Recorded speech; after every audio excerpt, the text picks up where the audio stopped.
Hi, good morning or afternoon, depending on where you're at. This is Melissa Torgerson, and we're excited to have you join us today as we do a step-by-step overview of the FY 2017 Household Report. A couple of notes before I introduce Katina Lawson from OCS. The first is that this webinar is being recorded. The second is that in your webinar panel, control panel on the screen, you'll notice that there is a handout available. So if anyone did not receive a copy of the slides via email, you can click on this to download a PDF version of the slides that we're going to review today. So with that, I'd like to introduce Katina Lawson. Hi, thank you, Melissa. Hello, everyone. Thanks for joining. So this is the first webinar for this fiscal year that's being conducted by Apprise. And I also wanted to share with you all that the Household Report Action Transmittal went out this afternoon. So if you have not received it, please let us know. So let's begin. So I'm going to give a short overview on what is the Household Report. So the Household Report is a required annual report that all grantees must submit as part of their LIHEAP application for funding. The report collects data on the number of households that receive LIHEAP assistance and the number of applicants that applied. There are two versions of the report. There's a long form, excuse me, which is used by state grantees only. And there's a short form, which is used by tribal grantees only. The Household Report data is published in the following. The first is the annual report to Congress. The second is the LIHEAP data warehouse. And lastly, it's used to respond to congressional and White House inquiries. So that's just a short overview of the Household Report. Melissa? Okay, I think I'm going to turn it over to Kate Thomas from OCS as well. Thanks, Melissa. Hey, everyone. This is Kate Thomas. I am a regional liaison and program analyst serving regions 3 and 6. As Katina mentioned, the Household Report Action Transmittal did go out today from our office. The instructions for completing the Household Report are included in that action transmittal. That transmittal went out about an hour ago, so feel free to take a look at that after the webinar and delve a little deeper into those instructions. The final report, Household Report, is due December the 15th. So please make sure that you've completed your revisions to your Household Report by December the 15th, 2017. As most of you know, or all of you know, the initial Household Report is due on September 1st every year, and you have all submitted those to us to at least get that initial report in, and now you have until December the 15th to make any corrections to those figures that you reported to our office. Please feel free to contact Apprise if you have any questions about the Household Report numbers. They also may be contacting you as well if they have questions for your numbers that you've reported thus far. But we are also available here within OCS, the regional liaisons, if you have any questions in general about your program operations.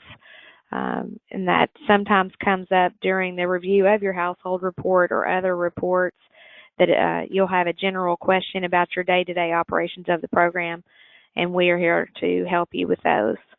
Your regional liaison can be found, if you're new, on the LIHEAP website, and there is the link to that contact information on the slide showing right now.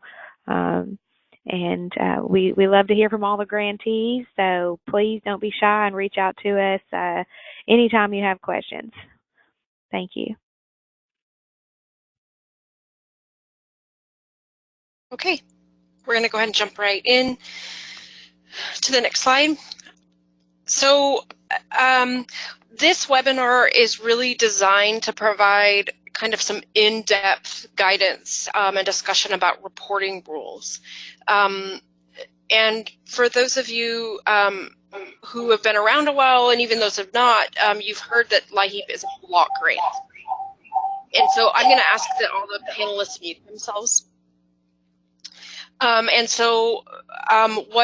What we know is that every single grantee has a different way of running their program. They may define certain things differently. And so what the household report really does is it provides a way for OCS to give consistent data to Congress, even though each grantee has a unique program. And so the reason that we have a lot of rules around this household report is that so we can provide that kind of mainstream or standardized or uniform information across all the different program designs. I want to point out really quickly that there are no changes from the FY 2016 household report. So there won't be any of discussion about what's new in this report. We'll just be going over guidance for each line. If you could go to the next slide. I want to underscore here and probably in another slide as well, this is focused on the household report long form. So if we do have tribal grantees listening in today, you're certainly welcome to listen. It's very exciting, but you have significantly fewer reporting requirements. So if you have questions or you want to talk to Apprise or your liaison, you should feel free. We're going to focus on reporting final data due in OLDC on December 15th, as Kate mentioned. We're going to go line by line. For this report, we're going to talk about the kinds of households and situations that you would report in each line, and we will have regular kind of stops along the way for questions and answers. You'll notice that in the bottom left-hand corner of the slide is a circle with a number, and what I'd recommend you do is, as we're moving through, and we will be moving through fairly quickly, and you may have additional questions about things on a particular slide, note the slide number, either to bring up during our question and answer session or to have a follow-up call with us. That's what those numbers on those slides are for. If you could just go back a second, we are going to go over each section. We are going to go over some common reporting questions and issues, and we're going to go over additional resources. I want to stop right here and say this webinar is really designed for people who are either new coordinators or for people who aren't as familiar with the household report or who just want to refresh kind of their knowledge about this report. We will be doing another webinar on the household report that just focuses on common reporting issues that we would encourage even experienced coordinators to go to. So I want to make that really clear before we get started that if you've been doing this report for 20 years and you feel comfortable with the reporting, this might not be the webinar for you. Okay, now we can go on.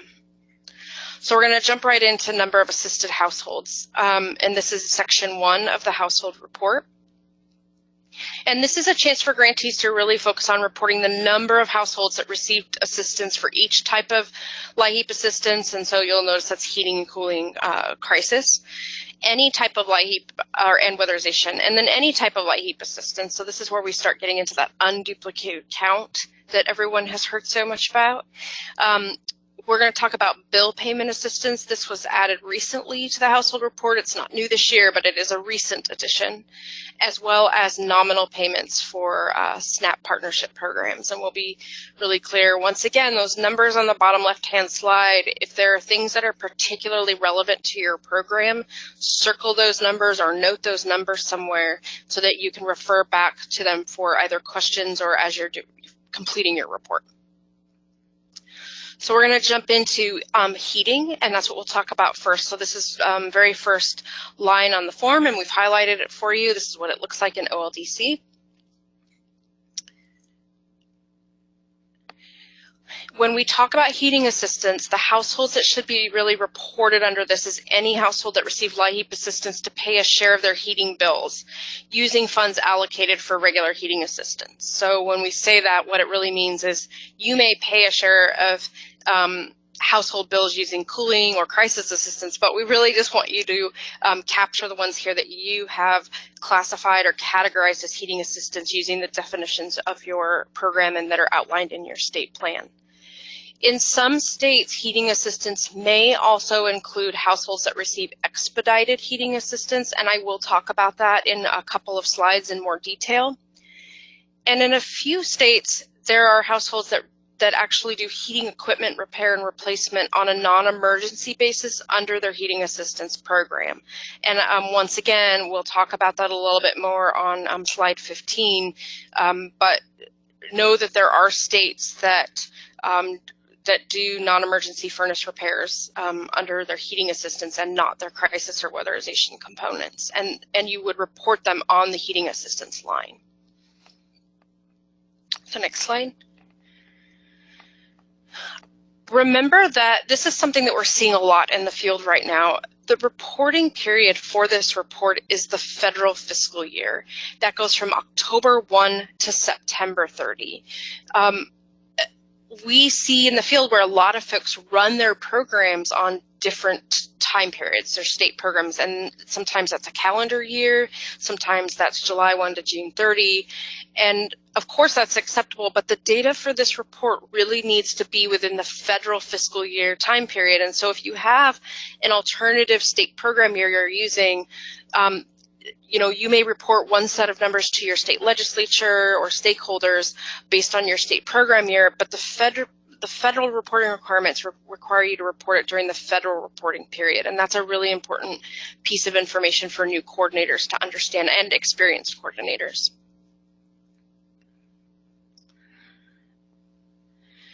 Expedited heating assistance. So some of you are going to know immediately what this means and others don't. In some states, people offer both a standard benefit or regular benefit and then a crisis benefit. And so people can get two benefits or one or the other, depends on program design. But in some states, Washington is a great example, New Mexico, I believe Kansas. When you walk in the door as a LIHEAP applicant, you get one benefit, and depending on your household circumstance, if you're in an emergency or in crisis, that payment may be expedited. And so for those people who don't have a separate crisis component but do provide that kind of expedited heating assistance to crisis households, we want to see households reported both under heating assistance and crisis assistance. So we want to see those houses counted twice on the form, and then we want a note that explains that you don't have a separate crisis program and the number of households that were provided expedited heating assistance so that we can go in and understand where those houses have been counted in both categories. Also, we want to make sure that if you are saying, and for those of you who are new, this is particularly important for you to make sure that the model plan that may have been designed before you walked in the door or that you may not be very familiar with, that your model plan really accurately characterizes what you're doing on the ground. So if you have an expedited or fast track crisis component where it's not really crisis funds, it's just fast tracked heating assistance, your model plan should reflect this, and this is in field 4.8 on the model plan.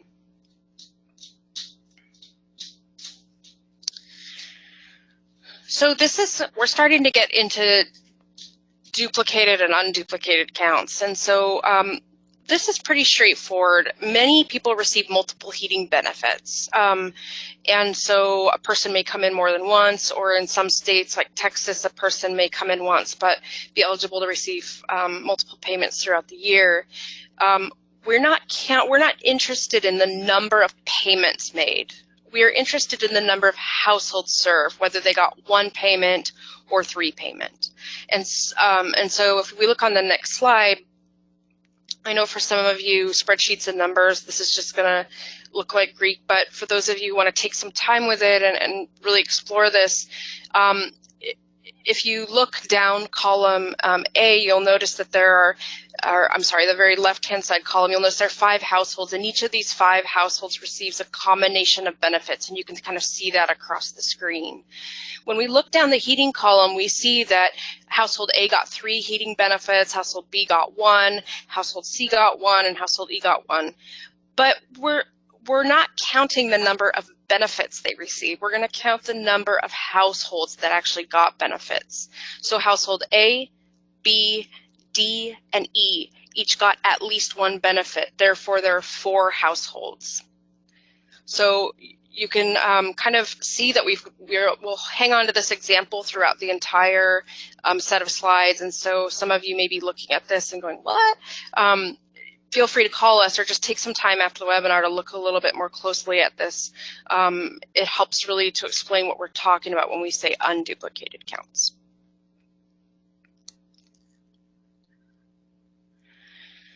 So this is what we were talking about earlier when we talk about equipment repair and replacement and the idea of non-emergency equipment repair and replacement. Most grantees pay for heating equipment repair and replacement through their crisis program on an emergency basis, or through their weatherization program on either an emergency or non-emergency basis. But there are some people who will do some kind of, for example, one state does furnace tune-ups as part of their heating assistance benefit. And so if it was done on a non-emergency benefit or basis and paid for with heating assistance funds, it needs to go in the heating assistance line. It's important to note that in some cases a person might get, for example, a furnace tune-up and a heating assistance benefit. And remember what we said, it doesn't matter how many heating assistance benefits or even the nature of those heating assistance benefits, we want to count the household only once. We would like to see, because there isn't a place in the heating assistance line to call out bill payment versus equipment repair and replacement, we would really like grantees to include a note indicating the number of households that received only emergency repair or replacement using heating funds. We'd also like you to include a note for those households that got both a heating assistance benefit, a bill payment assistance, and an emergency repair or replacement. And so this really just goes back to really trying to understand the kinds of services that you're providing your clients, and there's not always a line for it on this report. You're going to see that in multiple places, and so wherever possible, we want to see those notes. It helps us to really distinguish and tell a story about your LIHEAP program that those lines on the report don't necessarily let us tell. So households served with prior year funds, many of you will receive funds at the end of the program year and obligate them out to subgrantees or obligate them out to subgrantees. And so you may not spend them though until the next year or even years after that. What's important here is that we aren't interested in the household report. We really aren't interested in the money. This report is about households served. So even if you're using funds from a prior federal year, we want to see the number of households served regardless of the year the funds are being used. That being said, for those of you who aren't familiar and some of you who are, we do a lot of cross-validations across reports. So when we do get to the report about the money in January, right, part 1 of your performance data form, and we see that you obligated, I'm going to exaggerate here and say $10 million to your crisis program, but you only served 200 households, there you can see where we may say, wait, this doesn't quite jive. And so what we're asking grantees to do is that if you had a significant amount of funding that you obligated during the year, but you waited to serve those clients until the following year, we're asking you just to note that in your report, and that will help us when it comes time to kind of looking at all of your reports together and lined up in a row to make sense of your obligations versus your expenditures. If you have questions about this, please feel free to give us a call. We're happy to kind of walk through why we're asking this, as well as how you might do this for your own state.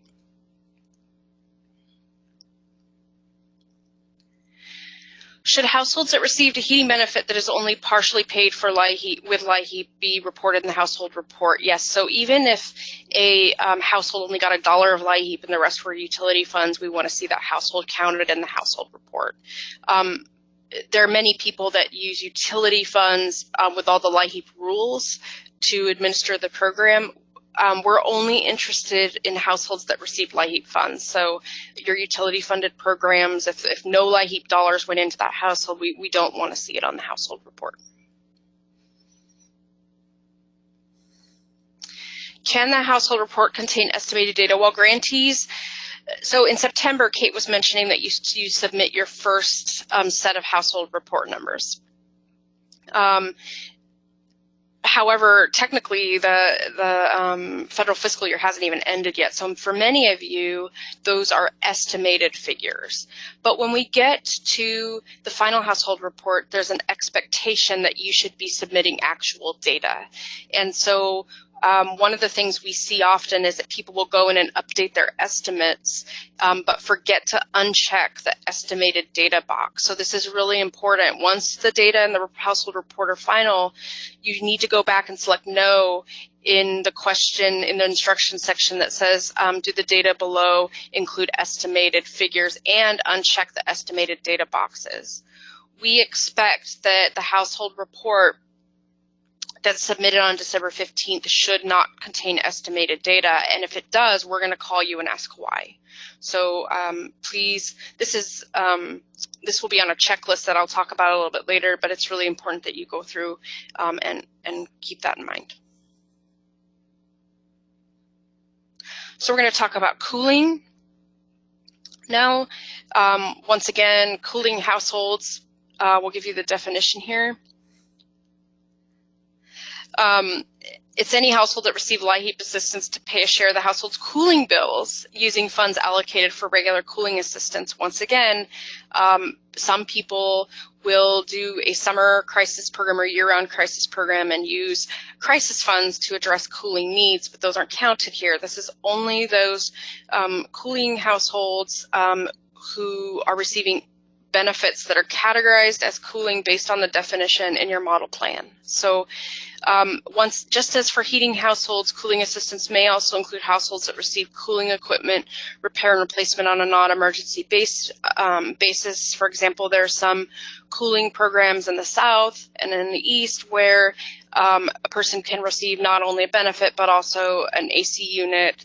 And so if it's a non-emergency AC unit and it's been outlined in their model plan, it should be counted here in the cooling assistance line.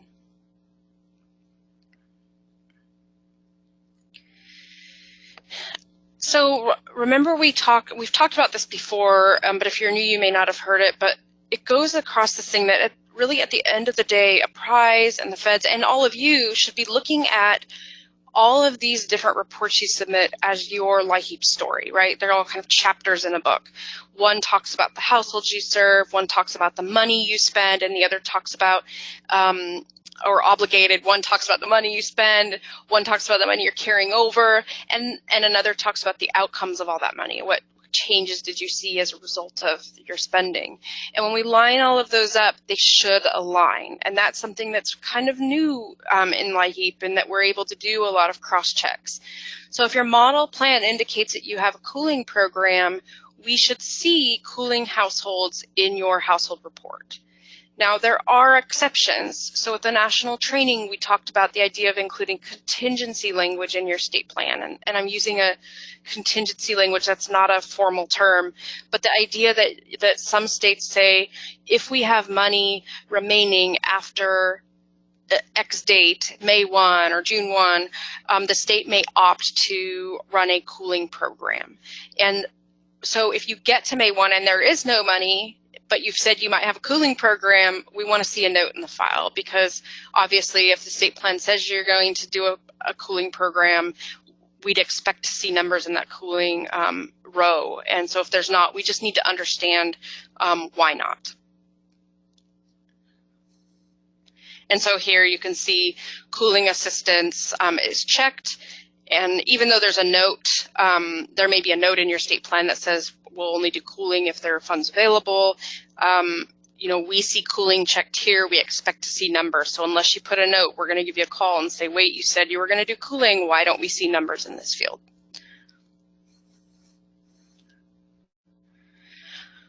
So we've covered a lot here in terms of requirements and guidelines, and many of the same things that we talk about in heating assistance also apply to cooling assistance. And so we encourage you to go back and take a look at it, identify which situations are relevant to you, and then feel free to give us a call if you have additional questions. But we talked about the reporting period. We talked about unduplicated counts, counting households, not the number of benefits households receive. Talked about non-emergency equipment repair and replacement. We talked about households served with prior year funds. We talked about households served using LIHEAP and other funds, that we really only want to see households that had even one LIHEAP dollar toward their benefit, and reporting actual data in the final report. So we're going to go to this crisis section now, and you'll notice that unlike heating and cooling, crisis actually allows grantees to kind of break out the kinds of services they provided under crisis. So we're going to just talk briefly about that. Crisis assistance is a type of LIHEAP assistance provided usually in 48 hours. Now I want to clarify this a little bit, that in some cases states have a broader crisis definition, and in the 48-hour rule applies to households who meet a particular, life-threatening emergency or crisis definition set out in the statute. So not all crisis households may meet that 48-hour guideline. I want to make that really clear. But many do. So grantees do set your own criteria for crisis assistance in your model plan. And crisis reporting in the household report should be consistent. So just like what we talked about, if we're seeing a description of your crisis program in your model plan, we want to see households in the right lines in your household report. There are 5 categories of crisis assistance that can be reported: year-round crisis, winter crisis, summer crisis, emergency furnace repair and replacement, and other crisis assistance. And we're going to kind of go through those. So which household should report it as receiving year-round? Any household that receive year-round crisis assistance according to the criteria defined by the grantee in their model plan. Now, what this is a very long sentence explaining is that we're not going to define year-round crisis assistance for you. Some states may use a very different definition. They may do a summer light program, where they're not offering as many crisis assistance benefits during the summer, but they are doing some. Some may call it year-round when it's when there's some variation. It really is up to the state, but typically crisis assistance that's classified as year-round is provided throughout the year rather than seasonally. And additionally, there are many in those states that do expedited or fast track assistance. They would classify their crisis program if they classify a crisis as a year-round. So once again, if you have a question about that whole expedited concept, you can go back to slide 12. Examples of year-round crisis could include bill payment assistance after disconnection or disconnect notice, emergency fuel delivery after running out of fuel or due to imminent risk of running out of fuel. I want to point out here that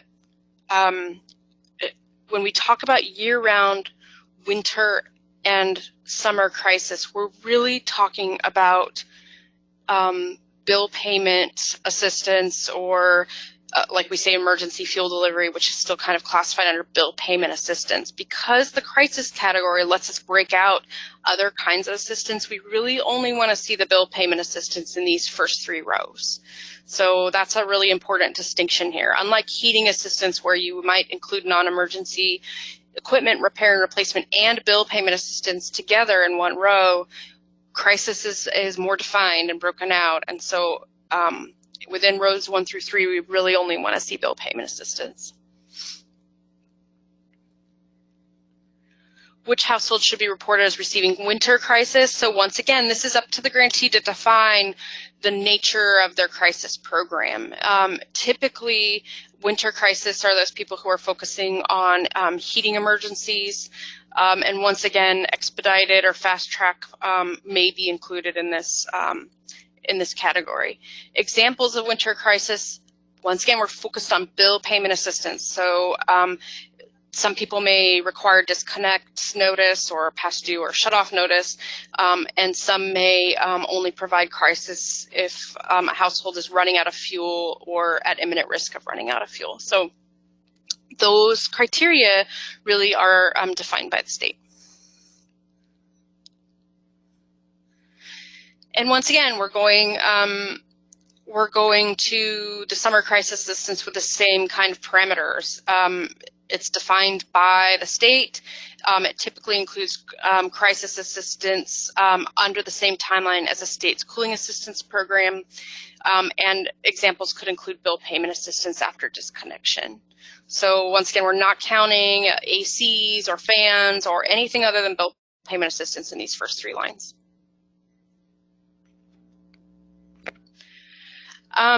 When we get to line D, that is where we get to talk about emergency furnace repair and replacement. And I want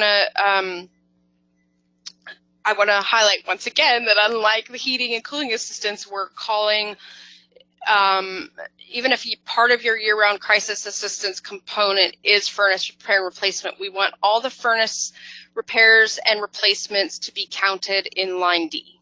That are emergency or classified as crisis. And so this includes repairing broken and inoperable home energy equipment. Once again, the 48-hour rule is really up to the state to define which crisis situations, or if they will do crisis situations outside of that 48-hour requirement, because there are states that have a broader definition of crisis, and some may include life-threatening emergencies, but they may serve people even beyond that. So anything that the state does should be reflected in the model plan. And if you're going to report equipment repair and replacement using crisis funds, it really needs to be in your model plan on line 4.14.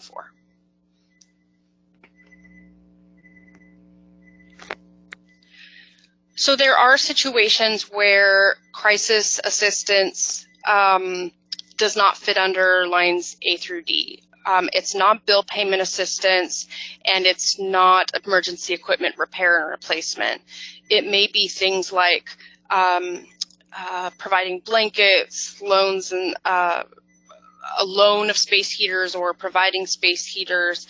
In some states, they'll do rent assistance, if there's a medical emergency and current housing doesn't have electricity or a hotel voucher. There's 1,000,001 variations on how people offer crisis assistance that doesn't fit under bill payment or doesn't fit under emergency equipment repair and replacement. And we want those spelled out in lines E and F. And so you can see that we've highlighted here. We want to see the number of assisted households in an empty line on the form and clearly label the line with the other crisis assistance. So we really want you to spell out what it is you're doing.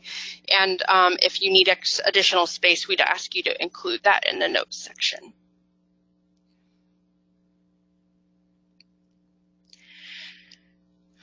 So in addition to reporting on empty lines, we want you to add households that received other crisis assistance to, and this is different than what I earlier told you, so I'm already changing what I told you. And Dan, you can step in here to help me if I'm getting this wrong, but the guidance here is that you actually want to add households that received other crisis assistance to year-round winter or summer crisis fuel assistance if they represent additional households. So what this means is, in some states, in order to get a fan or in order to get a space heater or in order to get one of those other types of LIHEAP assistance, you would have to get a crisis benefit, right? You would have to get some bill payment assistance as well. And so what this slide is asking is that if a person can come in and get a fan or a space heater or a blanket or some other kind of crisis assistance, but didn't get crisis bill payment, that we would ask you to add those folks to your year-round, winter, or summer numbers. Is this correct, Dan? Am I interpreting this correctly? Yes, that's correct. So they would be put on the extra lines that you went over in the previous slide, and then added to those the appropriate category that the state determines if they represent additional households. And then if you include a note, then we're able to know based on the note in that additional line how many of those households are in that circumstance. Okay.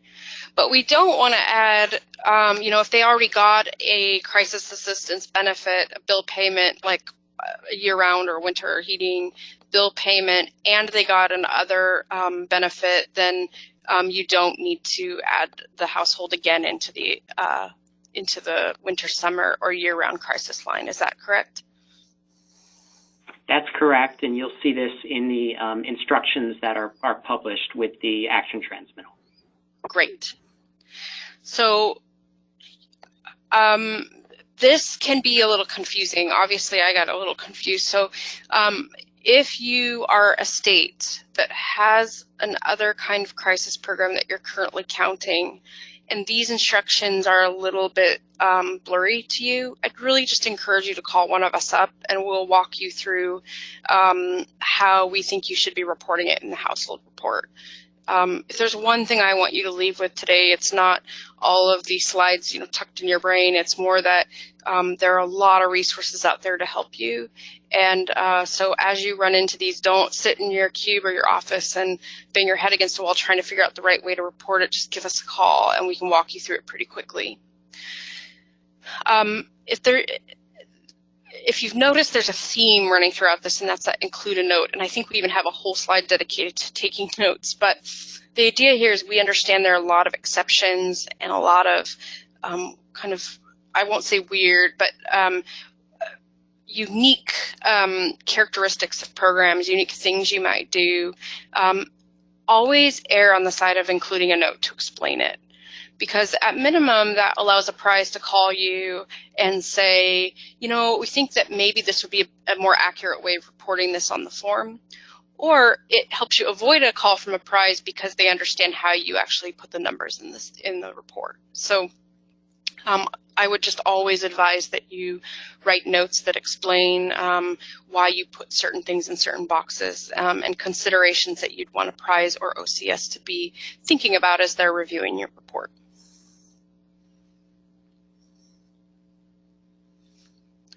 So we talked a lot about reporting requirements and guidelines covered in the section, and many of them also apply to crisis assistance, the reporting period, expedited assistance. We talked about unduplicated counts.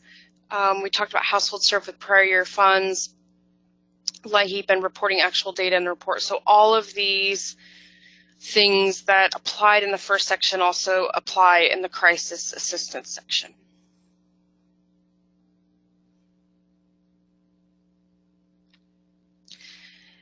Weatherization.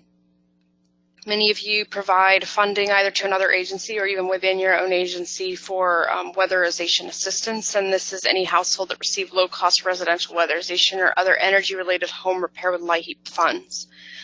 As many of you know, LIHEAP weatherization could be administered under kind of a variety of rules and guidance, entirely under LIHEAP, entirely under DOE WAP, mostly under LIHEAP, with some DOE, and mostly under DOE with some LIHEAP, and all of that is outlined in your state plan.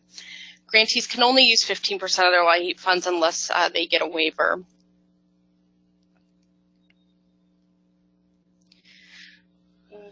Once again, this goes back to that note that we kind of talked about with cooling and crisis, that if your model plan says you have a weatherization program or that you're putting money towards weatherization, we would expect to see households getting weatherization in the household report.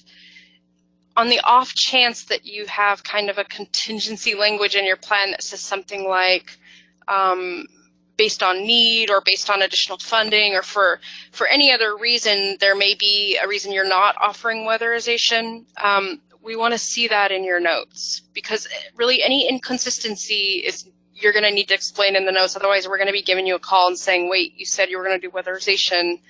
Why don't we see households? And so you can preempt that call by including a note that explains why.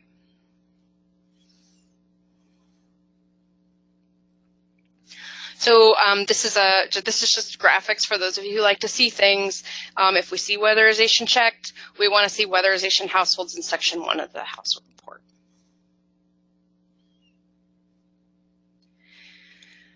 We talked earlier about equipment repair and replacement, how non-emergency equipment repair and replacement may be put under heating and cooling assistance, how emergency equipment repair and replacement might be included as crisis assistance. But in many cases, states only do equipment repair and replacement, or also do equipment repair and replacement through their weatherization program or component. And so what we want to see is if equipment repair and replacement was paid for with weatherization funds, we want to see it in the weatherization category. So in this case, you're following the money, right? If it was part of your 15% that paid for that equipment repair and replacement, we expect to see it in the weatherization line. If it was your crisis funds, we expect to see them in the crisis line, line D. And if it was your heating or cooling, we expect to see it in those lines. So it's really all about what paid for it.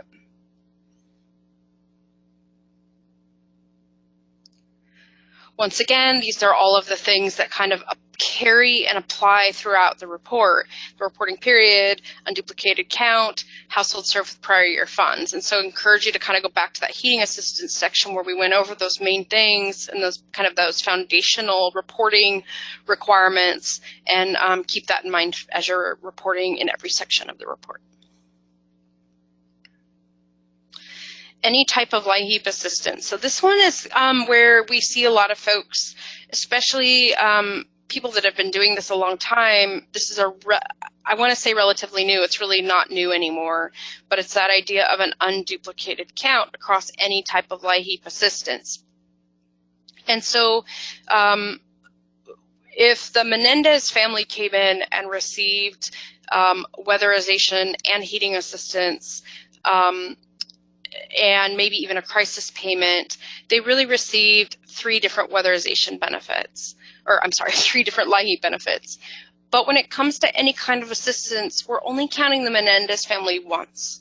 And that's really what this gets down to. And if we go to the example on the next slide, what you'll see once again is that on the very left-hand side, we have 5 households, A, B, C, D, and E. And you'll see the different kinds of benefits that they got laid out across the screen. Some got multiple benefits in categories. Some only got 1 benefit, across all categories. None of those things, we're not interested in the numbers on the right-hand side of the page. What we're interested in is how many of the households got any kind of benefit. So household A through E each got at least 1 kind of LIHEAP assistance. So we're counting each of those households once. So regardless of all the different numbers you see across the screen, we're only counting 5 households in that any type of LIHEAP count.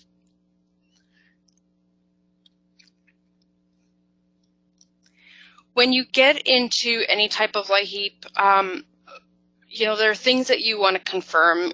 We want to make sure you're not counting any duplicate clients. So at the end of the day, if your IT person is running your report and you say, I want a list of all households that are included, the last names or the first names or whatever you use, I want a list of all the households included in my any type of LIHEAP count. You should see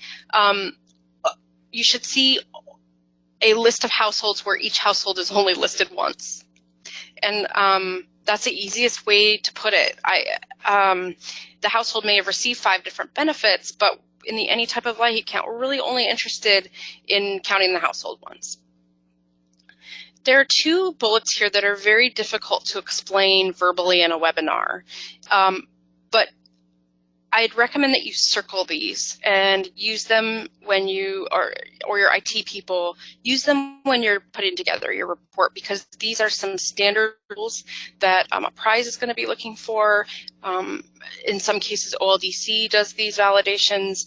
But the number reported in any type of LIHEAP assistance should be greater than the number of households reported for each type of assistance.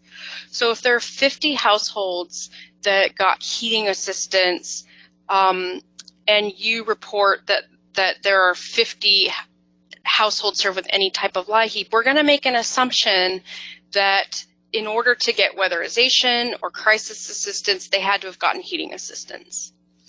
And that's not, for some programs that's very normal, by the way. People may have to get a standard benefit before they get some other kind of benefit. But the idea here is that we wouldn't want to see that households that you're counting, I'm getting myself all mixed up here, that we're counting heating assistance plus cooling assistance plus crisis. So we're not going to want to see a big sum of all households. We want to make sure that you're not duplicating your count. The number reported in any type of LIHEAP assistance should be less than the sum, and that's really what I just mentioned, that we do see a lot of folks who go along and say, okay, well, I'm just going to add, can you go back to the previous slide? I'm just going to add these numbers here in the second to last row, the 4 plus 2 plus 1 plus 3 plus 2 plus 2. And the challenge with that is that obviously people can receive multiple benefits. And so it's really important that we're only counting each household once. I hear someone that's not muted. Does someone have a feedback? Okay. Once again, these unduplicated count concepts are not easy to verbalize over a webinar, and I just want to underscore that. And so as your IT people are working through how to do these counts for each row and each column, Apprise has helped many states get their queries built for their reporting, walk through this and walk through multiple examples. And so even if you're a little fuzzy after today's webinar, please feel free to give us a call and we can help you or your IT folks walk through this. Bill payment assistance, this is a relatively new row. And in this row, what we're really interested in capturing is how many people got help with their utility bills, not equipment repair and replacement, not weatherization, and not SNAP households that received a nominal benefit. We're interested in households that received heating, cooling, and crisis bill payment assistance benefits used to pay a share of household energy bills or utility deposits. We're also interested in households receiving heat and rent payments. And so this is something, for some of you, this is going to just be heating assistance, cooling assistance, and crisis households. For households that may offer equipment repair and replacement in those heating and cooling assistance lines, you will have to break those out. So once again, we can help your IT folks or you build queries that will get you the right data to complete your report out of your systems, but it's important that we're only looking at bill payment assistance in this line.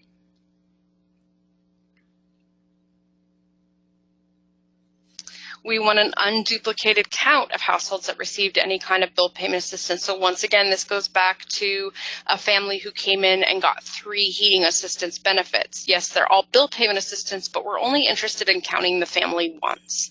So we're not interested in the number or occurrence of bill payment assistance. We're interested in the number of households that received it, regardless of how many times they received it.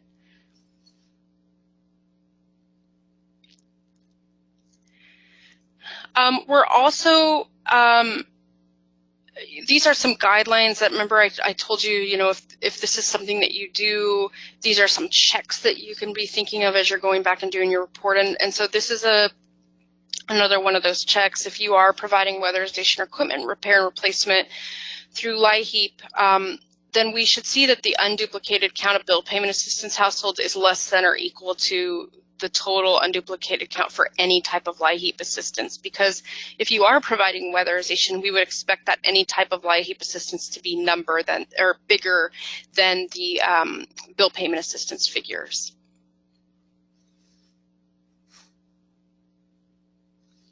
And finally, nominal payments. This is really about the SNAP program. For those of you who may call it Heat and Eat or Cool and Eat programs, this is a partnership with SNAP that allows SNAP households to get the full utility allowance when they get their food stamp benefit determination. And so only a few states have a separate LIHEAP payment for these households, and only those states need to report that here. So if you have an established SNAP program or Heat and Eat, Cool and Eat, or whatever you may call it, this is the line where you would report that. The people you want to report are those SNAP households that received a nominal benefit. We want to see a note that includes the number of households served, a program description, and the benefit amount. We do not want to include households that received nominal benefits in the number of households that received any type of assistance. So highlight this. This is an important one. If you have a SNAP Heat and Eat program or a SNAP Cool and Eat or whatever you might call it, we do not want to see these houses rolled into the any type of LIHEAP assistance line. So this is an important one to highlight. States that provide nominal benefits must indicate that they provided them in their model plan, and that's field 1.7a. That goes back to the same thing we've been saying throughout this webinar so far, which is if you say you're doing it in your model plan, we should see it in your household report. If we see it in your household report, then we would expect to see it in your model plan. And here we've given an example.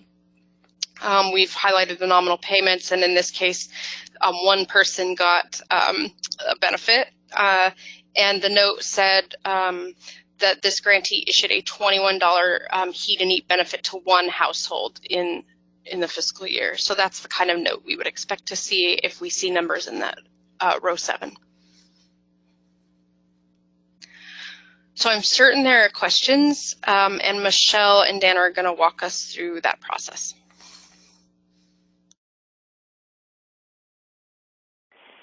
So hi everyone, just to refresh, and for folks who might be new and who have never used the asking a question feature, in order to ask a question, you can either raise your hand and then I will unmute you and you can ask your question to the audience, or you can type in a question, and during our question breaks, I'll read the question out to the whole group so everyone can hear the question if they have the same one, and it will be answered. So I'll start with some of the type-in questions.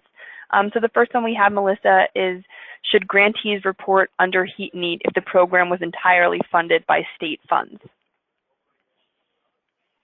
No, remember that same rule about LIHEAP reporting that we saw in heating assistance carries through to every component in this report. Unless LIHEAP funds were used to pay for the benefit or paid into that household, we would not see the household reported in the in this report. So unless even $1, I mean, I actually haven't heard of that Heat and Eat using state funds, to be honest. That's kind of interesting to me, but they would not be counted unless it was LIHEAP funds.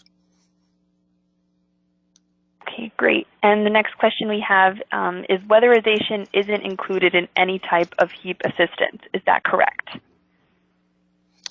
Weatherization is not included in the bill payment assistance line. However, it is included in the any type of LIHEAP assistance line.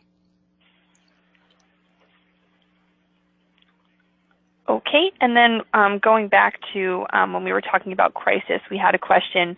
Does this mean that if a household received a winter crisis and a summer crisis benefit, that they should be counted in both types of assistance? If a household received a winter and a summer crisis benefit, they would be counted once in the winter line, once in the summer line, and once in the any type of LIHEAP assistance line.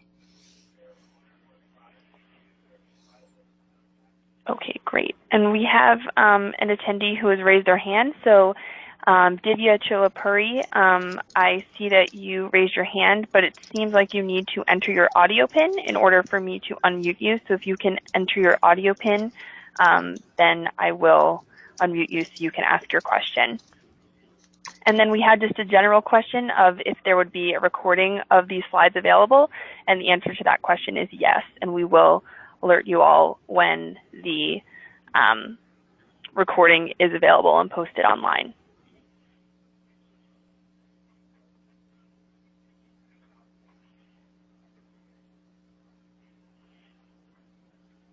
And for now, I think that's it, Melissa. Okay. I want to go over one more thing really quickly. So we mentioned this, but I want to underscore it. If you are, and Dan can step in and correct me if I'm wrong, if you're doing an expedited payment for crisis, that household should be counted in, I'm going to say it's a heating program and you do expedited payments for people in crisis situations. The household needs to be counted in the heating assistance line, but the household also needs to be counted in crisis. Is that correct, Dan? Yes, that's correct. Okay. The slides make that fairly clear,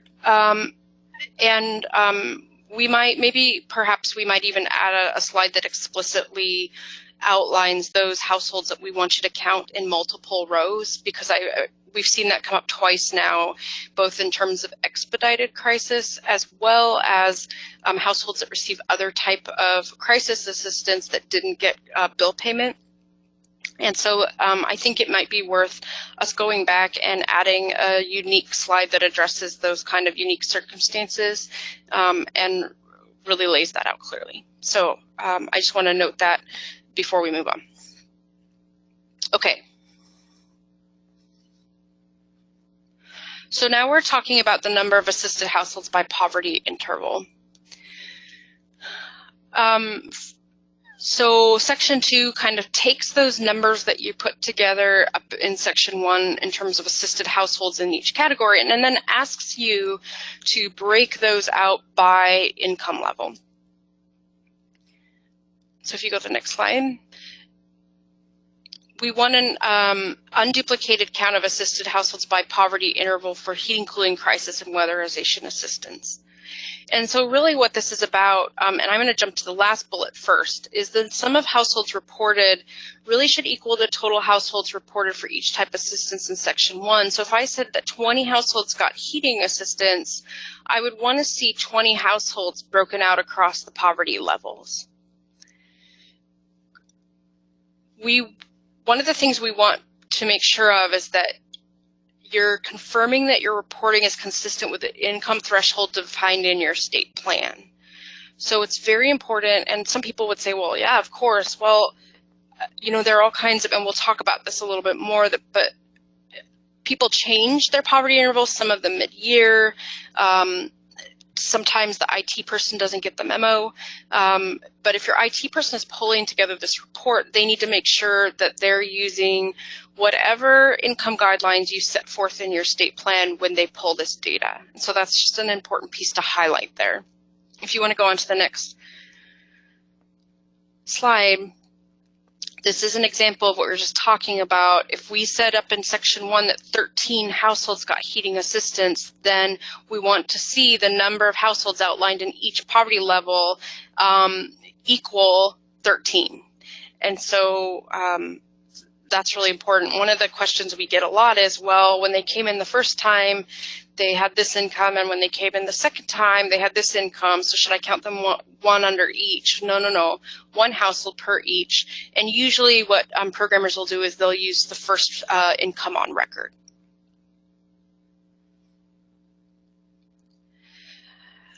So when determining eligibility, this is what we were talking about before, grantees have options, right? So you can use for this last year, you could use the 2016 poverty guidelines. You could use the 2017 state median income. If a program component began after the start of the calendar year, you could use the 2017 poverty guidelines, and some grantees switch when the guidelines come into effect. So they'll start by using 2016, and then mid-year they'll swap over to the 2017. And that will obviously impact the way you report households. And so On the next slide, what we do is we break down for those of you who may have changed during the program year. We've given you some really clear guidance. So for those of you who do that, this is one of those slides you would circle for your IT folks or for yourself, because it's going to be meaningful for you as you do this report. We want to see households in Section 2 reported according to the income standard they used at the beginning of the federal fiscal year. So for those households that are changing over, we want you to use the one that was outlined at the beginning of the fiscal year.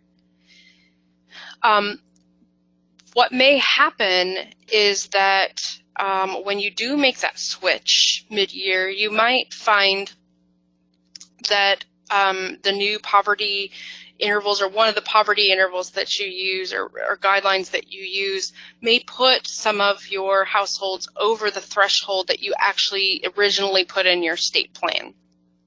And so if that happens, we want you to write a note. So for those of you who are kind of like, what is she talking about? If a household comes in and you're using 2016 poverty guidelines and that's what's in your state plan, but when the new poverty guidelines come out in January, you switch over to those, all of a sudden, if they're higher, you're going to have some households that, go over the threshold. And so we just want to make sure, once again, that in trying to align all of your reports to tell your LIHEAP story, we have a good idea of why things aren't quite matching up. And so this is a great slide for those of you who are switching poverty guidelines so that you know exactly how to report those and the notes to include.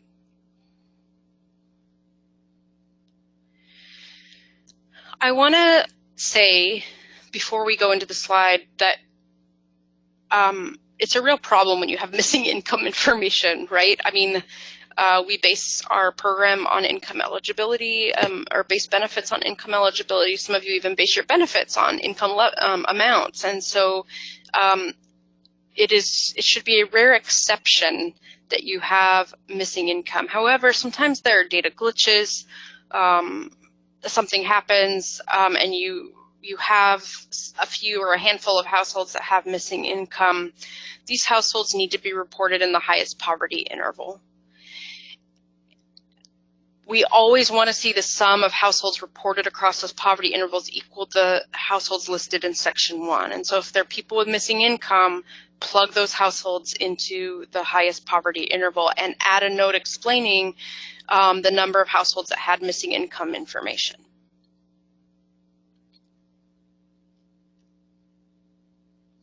Are there questions regarding Section 2? The biggest, what seems to the most obvious but is not, is that the sum of the numbers you see in those poverty intervals needs to equal the number of households you put in Section 1. If I said 13 households got heating assistance, I should see 13 households represented in those poverty intervals.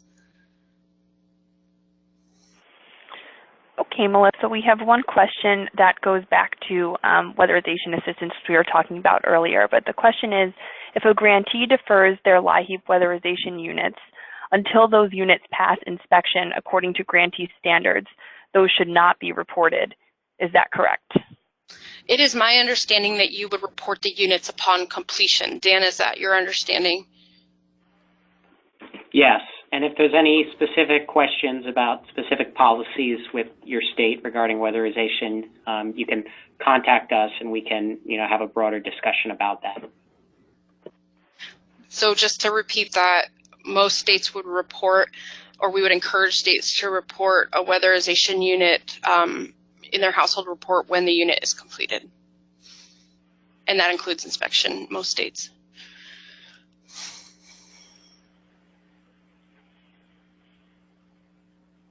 Okay, and we have another question regarding the poverty interval section. So why not use the actual calculated poverty level at point in time for a household versus changing that household to use a different poverty level calculation from earlier in the year?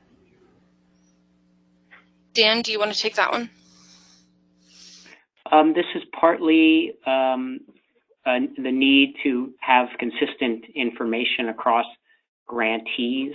So that is part of the explanation for that. So we're happy to help provide any information on how to be able to do that, or to talk about any challenges related to that. But the main reason is to make sure that there's consistent reporting.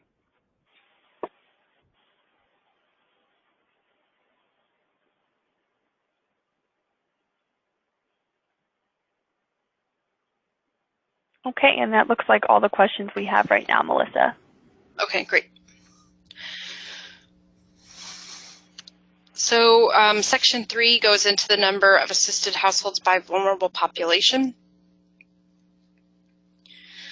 You'll notice once again that we're carrying those same rows, heating, cooling, crisis, weatherization, any type of LIHEAP assistance. We don't look at bill payment assistance per vulnerable population. So that's an important thing to point out. If you want to go on to the next slide. When we talk about households that are vulnerable, the statute really specifies 3 specific groups: households with 1 or more elderly members, households with 1 or more disabled members, and households with 1 or more young children, and that's classified as under 6. Oh, I see I jumped ahead. Elderly is defined as a person 60 years or older. Young child is defined as a person age 5 years or under. A disabled household member is not defined by the statute, so states decide who they count as disabled based on their own definitions. And so some examples we've seen in states are members with a personal disability or household members receiving disability insurance.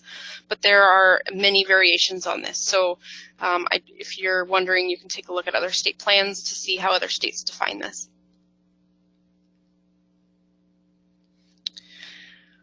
So this slide really just talks about how you would identify households with vulnerable members. Most people collect the information as part of their application and intake process, and the data is stored in their management field. So when we look at different systems, we'll often see a line for each household member, and in each line is a checkbox that would indicate whether they contain a vulnerable member or not. And some are very specific. You know, they're asked to check if it's a senior, asked to check if it's disabled, asked to check if it's if the person is a child. Some people use birth date to extract this information, but one of the things that we recommend, or that we recommend IT folks consider, is to create an indicator field that marks whether a household contains any of the 3 vulnerable member types as well.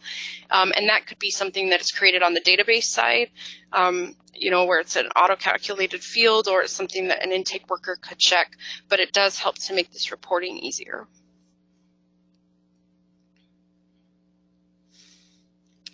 The information that's reported in Section 3 is an unduplicated count of assisted households by vulnerable population by type of assistance. And so when we talk about household, we're talking about any member of the household. And there may be households, obviously, that have 2 elderly or 2 disabled, or a combination of multiple different, vulnerable populations. But what we're interested in is an unduplicated count of households that have at least 1 member from a vulnerable group. And when we talk about unduplicated, once again, we're talking about that same thing. A household with an elderly member may have gotten 3 heating assistance payments, but we're only counting that household member or that household once. Similarly, a household may have someone with 2 elderly individuals in it. We're only counting that elderly household once. So it really just goes back to making sure that you're not counting duplicate households in any of these lines.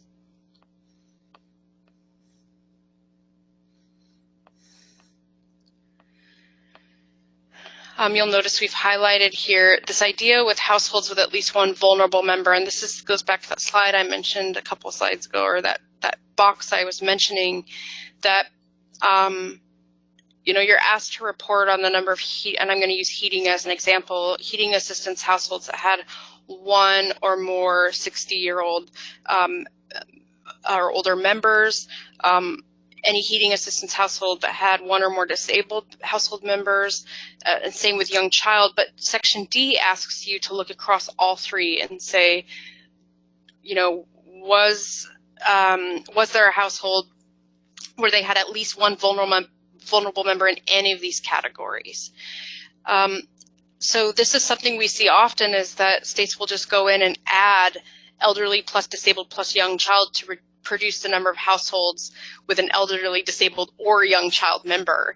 And so we get sums, and that's not really what we're looking for. We're looking for the number of households that have one or more vulnerable members, even if they have members across multiple vulnerable categories. So once again, there's some, this should be less than the sum of, that's something you want to circle so that when you get your report finished or your IT person is working on your report, this is a nice validation check that they can keep in mind. If you want to go to the next slide, this is an example using these numbers. One household has an elderly member and a disabled member. One household has a disabled member and a young child. One household only has an elderly member, and one household only has a disabled member. The point here isn't that we're going to count the first household as two different vulnerable households, right? Just because they have an elderly and a disabled person, they're still one household. And so at the end of the day, we're counting 4 households here, no matter what the combination of vulnerable status is. Any type of LIHEAP assistance by vulnerability. So where you can see kind of why we can get a little bit tripped up in all of this, because the queries get a little bit more complex as we're adding a lot of ORs in to talk about if they got any kind of LIHEAP assistance, be it weatherization, crisis heating, we're going to count the household once. And then now we're adding a condition that if they got any kind of LIHEAP assistance and if they met any kind of vulnerable status. And so you're looking across and adding all these different parameters for these fields. This webinar helps to figure that out, and the instructions help to figure that out. So I really encourage you to sit with your IT person or whoever's pulling this report. It may be you, whoever's listening, and really pay attention to each field and what it's asking you. And once again, we have these bullets throughout this webinar, and then we also have a document that we'll talk about at the end of the webinar that kind of helps you check yourself and check your data and do some validations that Apprise is actually doing when they get your data. So I'd encourage you to take a look, and this last bullet is one of those. The number reported in any type of LIHEAP assistance should be less than the number reported in any type of LIHEAP assistance in Section 1. The reason for that is unless you're serving only vulnerable populations, we wouldn't expect the number to be as high as it is in Section 1.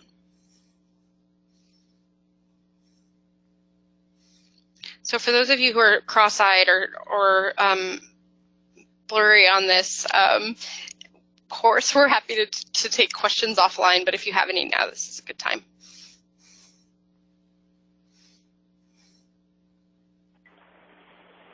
It doesn't look like we have any questions, Melissa. Okay, great.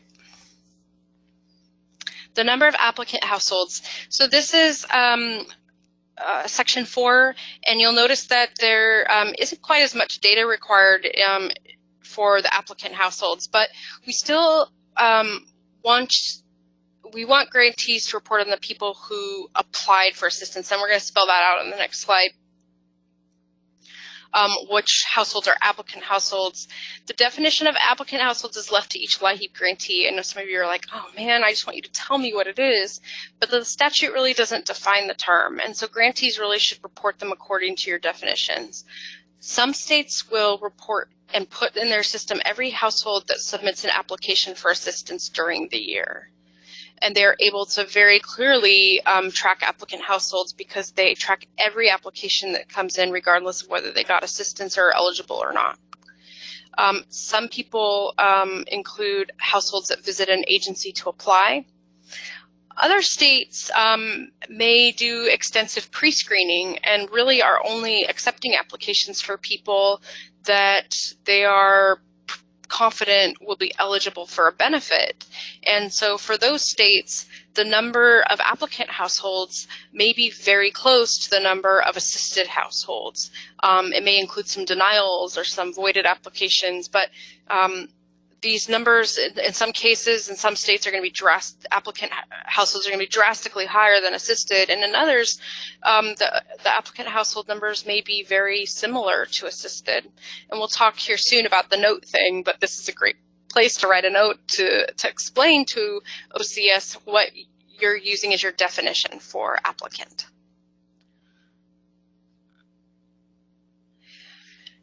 We're going to go back to the same kind of foundational reporting rule here, that we're really only interested in folks who are applying during the federal fiscal year, and this is especially relevant for households who run on a July 1 or January 1 state program year. You may have a completely different number for applicant households than what you report on your 2017 federal report. So, for example, when you have a program year that runs January to December, you're actually crossing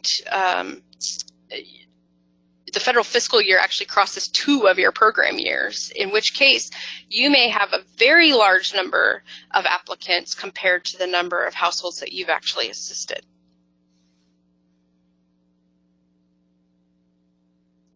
So we want an unduplicated count. Once again, you may have people that come in and apply for heating, apply for weatherization, apply for crisis. We're really interested in the households, and they may do that multiple times throughout the year. You may have separate applications for each benefit applied. We're really interested in unduplicated counts.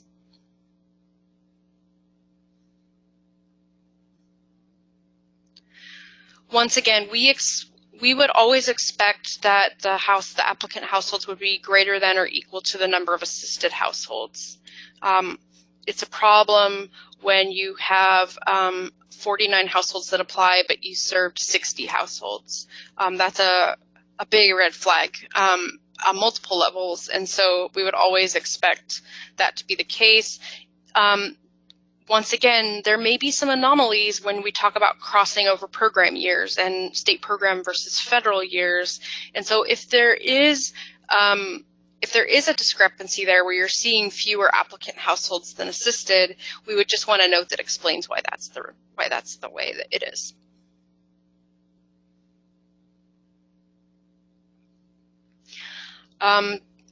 Should households that received assistance in 2017 but applied in 2016 be included?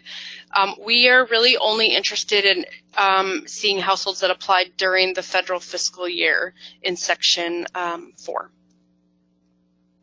If households that apply, and so here are some different kinds of some validations. If households that applied in the previous federal fiscal year received assistance during FY 2017, the number of applicant households might be less than the number of assisted households. And once again, we want to just see if we're seeing that number of applicant households in Section 4 ever be lower than the number of assisted households. We want you to think about why that's the case and leave us a note.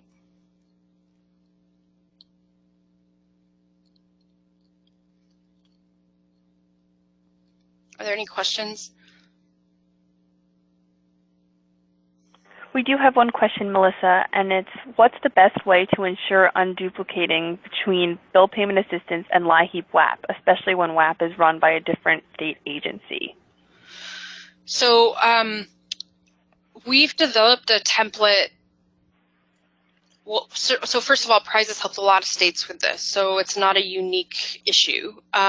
We've developed a template to provide to the Weatherization Agency with a set of minimum reporting requirements that will allow you to meet your federal reporting requirements. And in the states that we've visited or states that we've worked with extensively, the agency who has had to put together the data has been very accommodating. They haven't had issues with the data request. So I'm not sure who asked the question, but if Michelle, you could get their email address or and name, we'll go ahead and send them that template and follow up with them. Sure. And that looks like it's it for now. Great. So the number of applicant households by poverty interval. Once again, this is similar to the section above where we talk about assisted households by poverty level. The only difference is that in cases where income data is unavailable, there's actually a set-aside column for that. So whereas in the assisted households, we expect you to have income data available, and in the rare case it's not, we have you put it in column E. In this section, we understand that many applicants won't necessarily provide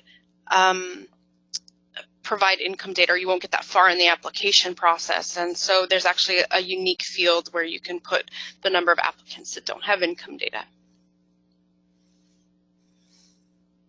Once again, we want an unduplicated count of applicant households by poverty interval for each different crisis, heating, cooling crisis, and weatherization components.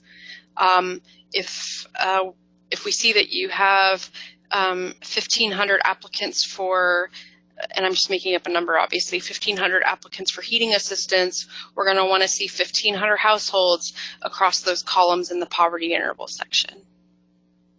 So there's an example on the next slide. I keep using numbers like 1,500, but here's the number 21. And so if you reported that there were 21 applicants for heating assistance, we want to see 21 households represented across all of those lines.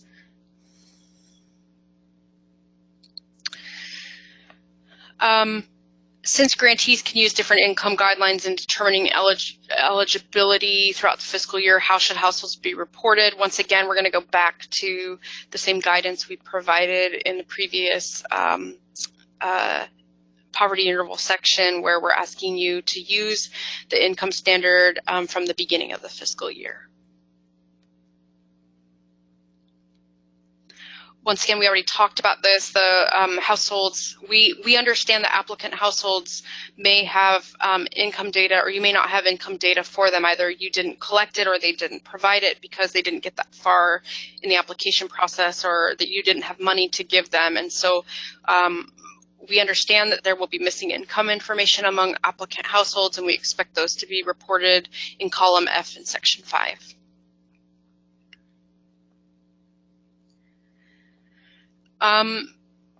Just like we expect applicant households in most cases to be higher than assisted households, we would expect the number of applicant counts in each poverty level to be greater than or equal to the assisted household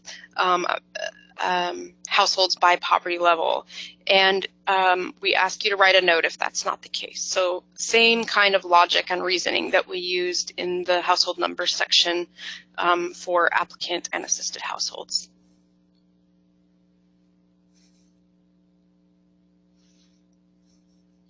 Are there any questions? No additional questions at this time, Melissa. Okay, great. So this is number of assisted households by young child age category. So we're going to kind of buzz through this pretty quickly.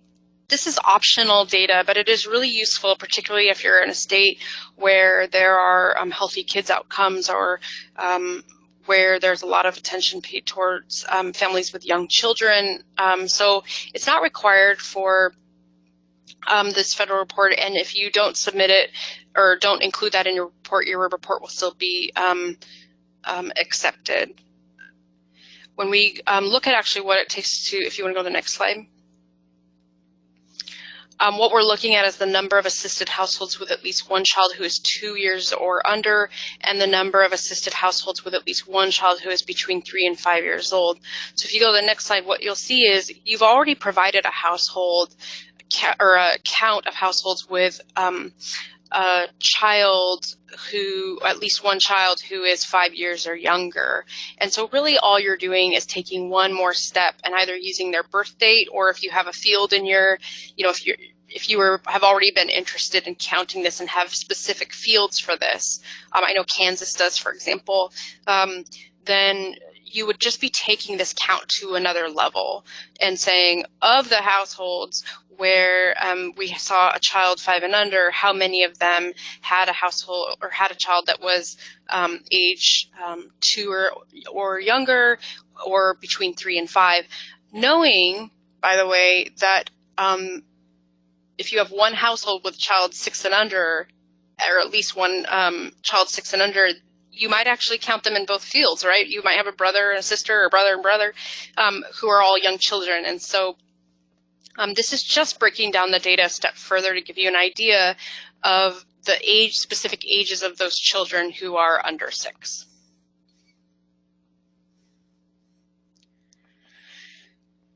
For each type of assistance, the sum of households with a child age 2 years or under and households with a child age 3 and 5 should be greater than the number of households with a child 5 years or younger. And what this gets at is that we expect that at least one of those households that has a child 5 or under is going to have more than one young child in it. And so that's our expectation. There may be a wild circumstance where that's not the case.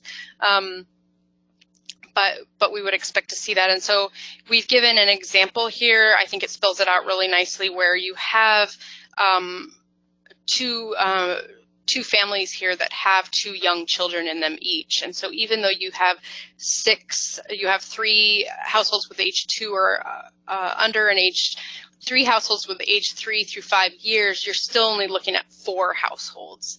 And so this is something that you would want to give your IT folks so that they have an understanding of how to build this query in your system. Are there questions about this section? We're almost all the way through. We have one question, Melissa, that's not related to this section, but the question is, are there many states that overlap fiscal years? You mean in terms of I'm assuming that this means, are there many states that have a state program year that that's different than the federal reporting year? Is that what we're talking about? That's my understanding as well. And yes, that's what the question means. Yes, there are many states. I don't have an exact number. I mean, I think we could figure that out pretty quickly, but there are a lot of states that have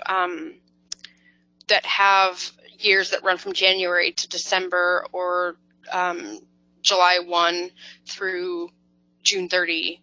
And so what they're reporting to their state and their state legislature and their grants management with their subgrantees, they have there's a whole added set of, it can be very challenging if you talk to some of them, because what they're reporting to the feds is very different than what they're running on inside their state. So if this person would like me to give them specific examples, I'd be very happy to do that if we want to get their information.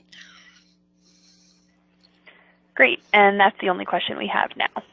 Okay, great. So just some final, as we're going to walk this really quick, I know we're up at time. Once again, add notes. If there's discrepancies, if you're uncertain that you got something in the right category, well, of course, we'd encourage you to call us first, but add a note that explains things. It reduces follow-up from us. It allows us to give you a call and say, we think that there's a better way to capture this.